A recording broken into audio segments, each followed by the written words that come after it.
Assalamualaikum warahmatullahi wabarakatuh. Allow me to introduce myself. My name is Ahmad Rizki Pranata, and my student identification number is 234111015. In this presentation, I will discuss a topic that has been assigned as part of my course requirements. The purpose of this presentation is to explain the main concepts, theories, and important aspects related to the topic in a clear and systematic manner. I hope that the information presented will be useful, increase our understanding, and provide valuable insights into the subject being discussed. Without further delay, let's begin the presentation.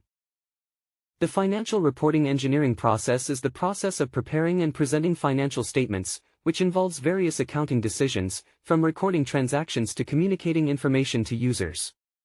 In this process, management and accountants play a crucial role in determining the accounting methods, policies, and estimates to be used. Financial reporting is more than just compiling financial figures, it also involves various professional considerations. Every decision made in the process of preparing financial statements can impact how a company's condition and performance are perceived by investors, creditors, and other parties. The primary objective of this process is to produce financial reports that are relevant, reliable, comparable, and useful for economic decision-making. Therefore, all stages of the financial reporting process must be carried out carefully and in accordance with applicable accounting standards. In accounting theory, the financial reporting engineering process shows that financial reports are the result of a series of complex processes, not just the result of recording transactions alone. By understanding this process, we can understand how financial information is formed and how the quality of financial reports can be affected by decisions made during the reporting process. The first step is identifying the economic transactions that occur within the company. Every business activity, such as sales, purchases, debt payments, and cash receipts, must be recorded as part of the accounting process. The second stage is the measurement and recognition of transactions. At this stage, the company determines how the transactions will be recorded and measured based on applicable accounting standards. The next step is the selection of accounting methods and policies. In practice, accounting standards often provide several alternative methods that companies can use. Therefore, management must choose the method that best suits the company's circumstances. The next step is the use of estimates and professional judgment. Many elements in the financial statements require estimates, such as asset depreciation, allowances for doubtful accounts, and certain liabilities. After all transactions are recorded and processed, the company prepares financial reports consisting of a statement of financial position, profit and loss statement, statement of changes in equity, cash flow statement, and notes to the financial statements. The final stage is the presentation and disclosure of information to users of financial statements. The information presented must be complete, transparent, and easy to understand so that it can be used in decision-making. All these stages are interrelated and determine the quality of the information produced in the financial reports. The first factor is applicable accounting standards.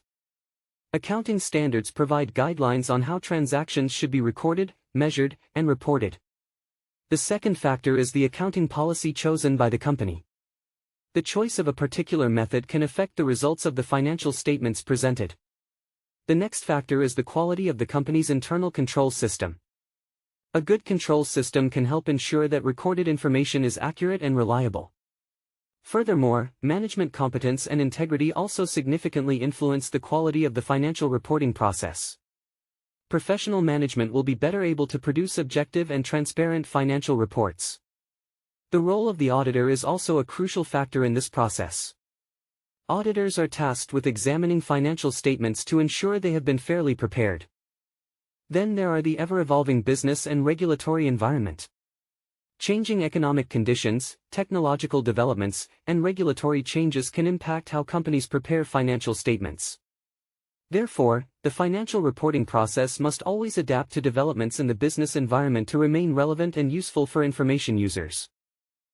The financial reporting engineering process describes how financial information is identified, measured, recorded, processed, and ultimately presented to users of financial statements. This process involves various accounting decisions that affect the quality and credibility of the resulting information. Through systematic steps, companies can produce financial reports that are relevant, reliable, and useful for various parties in making economic decisions.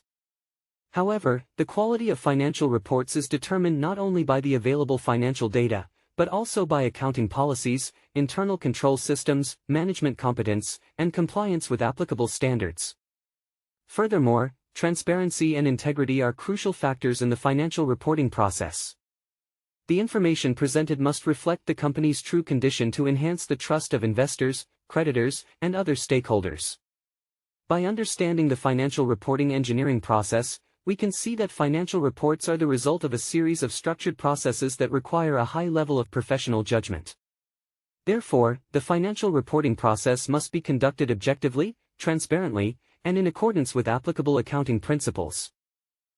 That concludes my presentation for today.